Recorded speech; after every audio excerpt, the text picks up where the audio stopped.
Hello বউ, কি করো তুমি? আমি তো রান্না করতেছি। মা কই? মা তো ঘরে শুয়ে আছে। মাকে কিন্তু কোনো কাজই করতে দিবা না। না না, মাকে আমি কোনো কাজই করতে দেই না।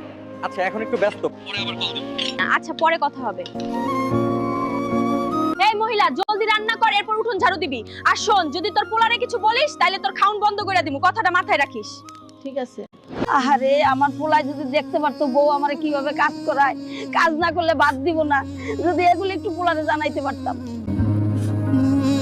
এই বেয়াদব মহিলা, ভালো মতো পাও টিপতে পারিস না, যত সব। যা জলদি যা, আমার জন্য কল থেকে ঠান্ডা পানি নিয়ে আয়। আচ্ছা, যাইতাছি। আল্লাহ গো, শরীরটা এমন লাগে কেন? আমি আর পারতাছি না, কেউ বাঁচাও আমারে। দেখি চাচি, আপনার দেখি গায়ে প্রচুর জ্বর, এই শরীর নিয়ে কেন বের হইছেন? বউ আমারে পানি আনতে পাঠাইছে, ঘরে পানি নাই।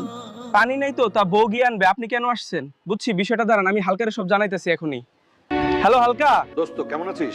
ভালো আছি। আজ হঠাৎ কল দিলি যে? তোর বউ তোর মাকে দিয়ে বাড়ির সব